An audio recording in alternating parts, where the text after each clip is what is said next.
I wrote a little song to remind you, Choice Hotels get you more of the experiences you value. The Cambria Hotel's got it all. A rooftop bar, have a ball. Bring a date, your squad, or even your mom. Book direct at choicehotels.com.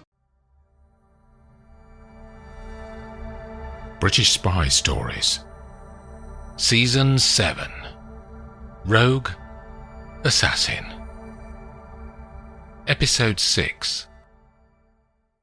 The sun emerges from behind a cloud and dazzles Marwell for a moment as she sits in the Preslav first-class lounge in Sofia International Airport. She checks the departure gate on the screens for her flight as the coffee machine pours a double espresso into a perfectly round porcelain cup in front of her. The stolen Dacia is abandoned in the short-term parking over the road, and she knows that the authorities will tow it to a car pound sooner rather than later. On arrival, she'd booked a Club Europe ticket with British Airways, direct to London, using cash and one of her fake passports. After the two spies attacked her on the mountainside, she's glad that this new assassination job from Noah Fisher had come through, as it gives her the opportunity to get away and think about her next steps, now that MI6 seems to be on her tail. She flicks through her emails and clicks on the one that links to her online work portal so that she can review the details of the target for the job.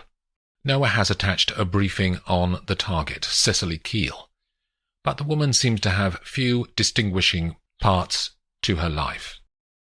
The grainy photos taken in the street 24 hours ago of her walking in London give little away. There's no home address on the file either, but it does say that she's staying in the Ritz, so Arabella will stay there as well to create the opportunity to take the woman's life. Marwell calls Dominic and he answers immediately. "Where did you go?" she says. "When I came back to the picnic, you'd vanished." "I got a call when you were snooping around in the trees," he says. "My mother's been taken into hospital in Vienna. My sister rang. She lives near her." "What was it?" "A heart attack." "I'm sorry to hear that," says Arabella. "Where are you now?" Her eyes explore the detail of the coffee cup in her hand as she listens. "On the way to Vienna, driving. I'll be there in the early hours." "I can't hear any traffic." "Stop for a coffee," he says. In the Swiss embassy in Sofia, Dominic looks up at his boss, Leona, the station chief for the Swiss intelligence agency in Bulgaria, who is watching him intently. She makes a rotating keep going hand movement to encourage him. "What about you?" he says. "What was all that business in the woodland during our picnic that we had to keep quiet about?" "Nothing. It was just me being oversensitive," she says. "Are you back in the house now?" "At the airport. I'm going to do that job. I told you about it." "Where is the job?" He flicks his eyes to his boss, who raises her eyebrows in expectation. Marwell ignores the question. "After I finish this job, I'm going to spend a few days in London. Why don't you join me there? There's a family flat in Marylebone. I'll send you the address. I need to go." "Arabella, he starts to say, but there's no one there. She lands in the shiny new Terminal 5 at London Heathrow and disappears into the rabbit warren of tunnels underground to reach the trains. Arabella's black cab from Paddington takes her south, past Marble Arch, and down Park Lane, before turning along Piccadilly to reach the Ritz. Her bedroom faces the side street in the hotel. She had called a freelance hacker from the lounge in Sofia Airport, and he had broken into a third-party booking system that is used by the hotels all over the world, while she waited on the phone. After she had paid him and dictated the name Cecily Keel to him, he messaged her with the booking details for Cecily. It had cost her €1,000. Marwell rises in the lift of the Ritz Hotel and swipes her keycard through the door to room 301, only a few doors away from Cecily Keel's room on this same third floor. Marwell puts her suitcase on the bed, unzips one of the side pockets, and pulls out a small black disc, with a magnet on one side and a sticky pad on the other. She walks out to the corridor with the disc in her right hand. She removes the plastic from the sticky pad and, as she approaches Cecily Keel's room 311, she looks back to check no one is in the corridor, but Marwell is alone. For less than half a second, her palm touches the bedroom door exactly in the centre, and she presses the sticky pad against the wood. Then she walks on. The disc is in place. Marwell returns to her room and pulls the control app up on her phone. She links the disc on the door with the app using Bluetooth, then plugs in earphones. She turns on the sound, and the disc allows her to hear everything that is going on in room 311. A slight breeze blows the lace curtains at the window as Talgarth moves her legs from around David Miller and lays back down on the Egyptian cotton sheets while her breathing slows. They lay in silence, both with different perspectives inside their minds. After a few minutes, she says, "Have you done this sort of thing before?" He looks puzzled for a second. "Why do you want to know that?" "It's important." He laughs silently. "Are you laughing at me?" she says, and his face returns to normal. "I'd never do that." "So, have there been others?" "No." He lies well. Talgarth already knows that he's had 3 affairs since he was married. It only took GCHQ 4.5 minutes, using an AI tool they have, to reveal the complete list of his lovers. "Have you ever broken the rules before?" "Are you interviewing me for the papers?" He smiles again. "I'm interested," she says. "This 3 weeks is the only time I have to be part of your rarefied world. I'm just a charity worker. You have a jet-set lifestyle. So you can tell me your secrets because I'll be gone in 3 weeks. Just a memory, and you won't remember my name in a year." She keeps looking at him. He thinks and surveys his past. "I did break the rules when I was first elected," he says. "Did you get caught?" "Of course not. That's the general idea." He does his talking whilst mildly laughing thing. That she's noticed 5 times already.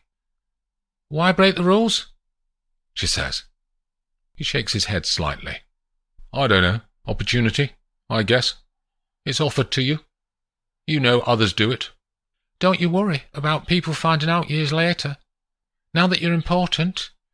She moves her hand to his chest.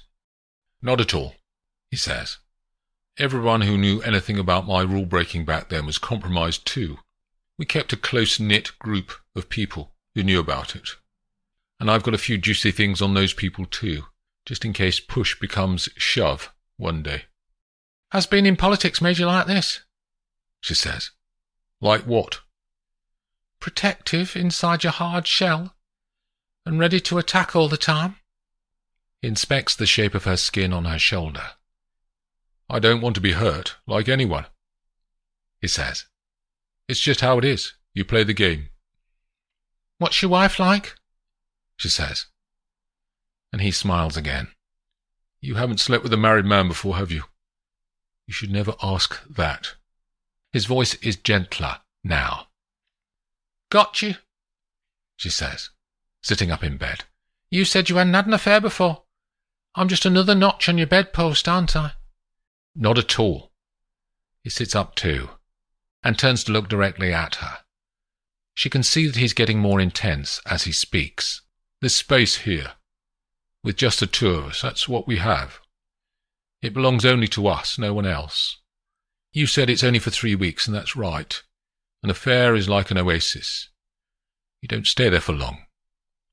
"But you do philosophy at university," she says, smiling. "Now you're laughing at me," he tickles her. Okay, I'm sorry." Silence slips into the room again. Let's go and have a drink, she says, eventually. Have you been to the Clarence over the road? We shouldn't be seen in public. He looks serious, suddenly. I can pretend to be one of your staff. I'll be all smart efficiency and note-taking, and I won't kiss you. He pauses as he weighs up the pros and cons. Hang on, he says, and makes a call. Matthew, can you do a quick security vet for me? The Clarence pub over the road? Dover Street, she says in his ear. Dover Street, yeah. 10 minutes? Many thanks. He swipes the call closed on the screen. 10 minutes? She looks shocked. Will be longer than that.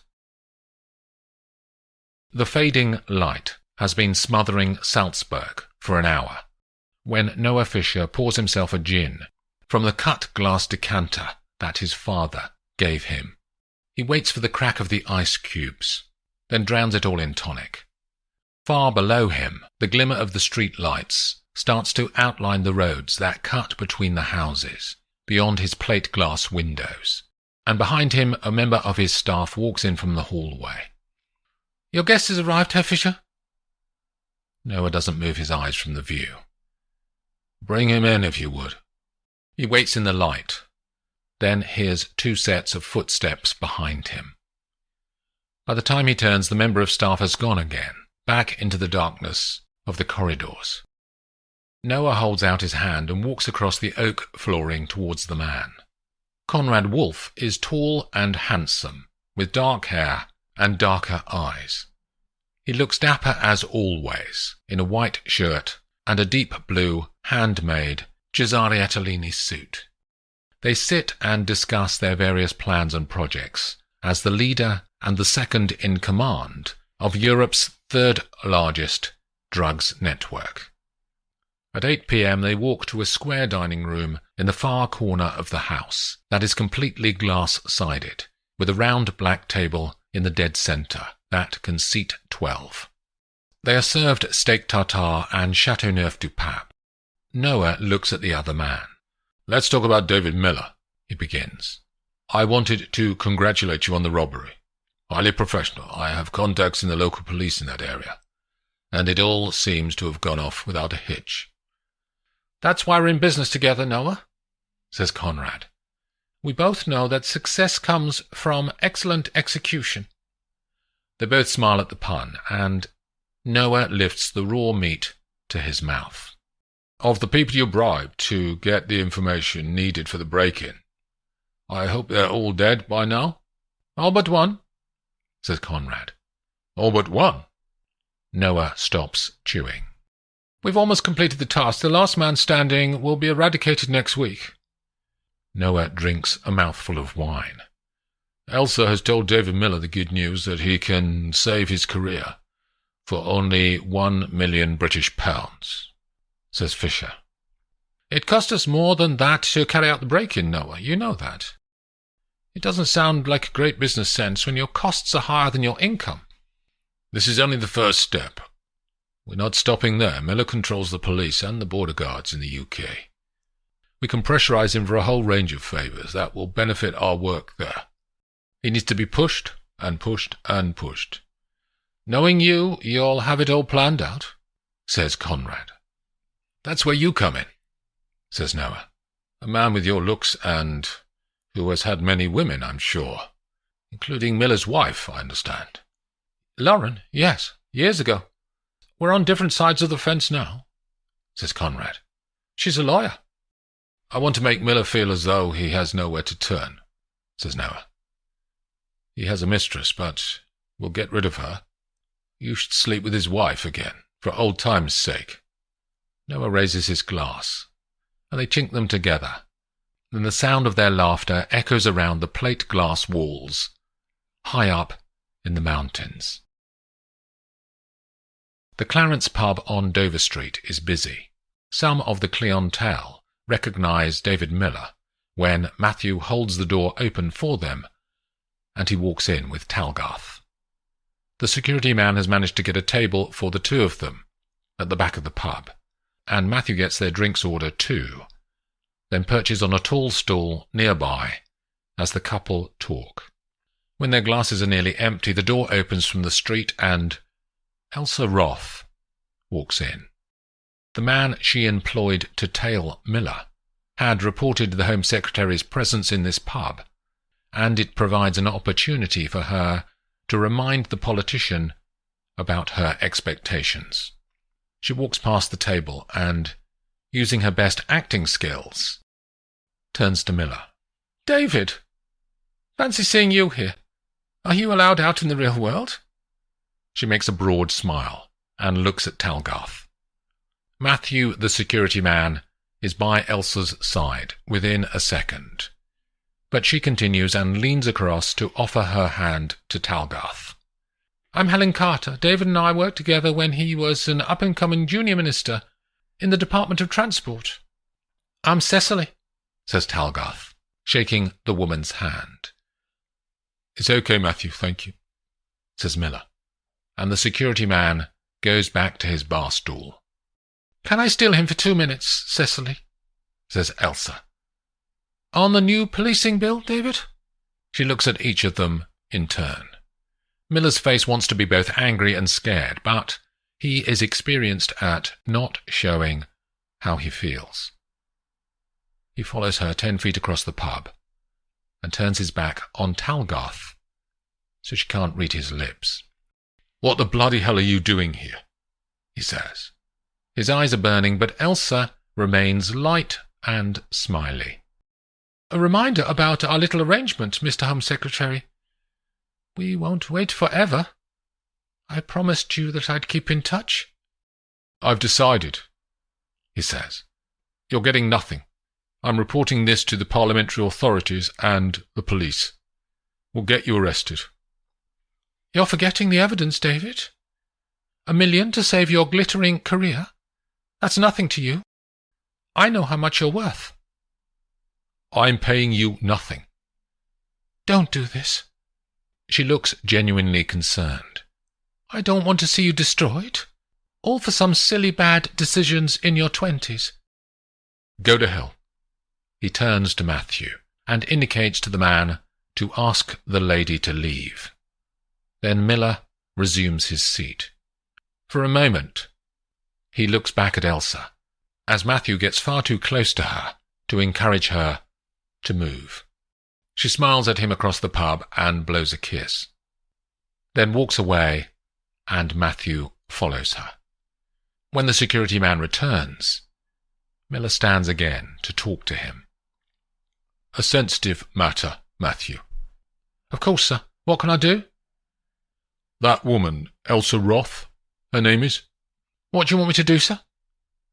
"Do you have any contacts who could make it clear to her that I'm never going to do as she asks?" says Miller, his gaze not leaving Matthew's face. "Gentle persuasion, sir? Or something more impactful?" Their gazes are locked. "More impactful, Matthew, please." They stand in the pub, not talking for a second, as the security man considers his given task. "I have her mobile number, if that would help you trace her whereabouts." Matthew nods. Miller pulls out his phone and forwards the details of Elsa's number. "I don't want to hear about this again, Matthew, okay?" "Yes, sir." "I'll make sure you have a bonus this month." "Thank you, sir." Miller returns to Talgarth at the table. "Let's go back to the hotel," he says. They walk out to the street and make their way over the road to room 311. Catch up with Gabby on her new website, GabbyLaneSpy.com, and keep across the latest as Gabby Lane comes to a screen near you. Thanks for listening. This is British Spy Stories.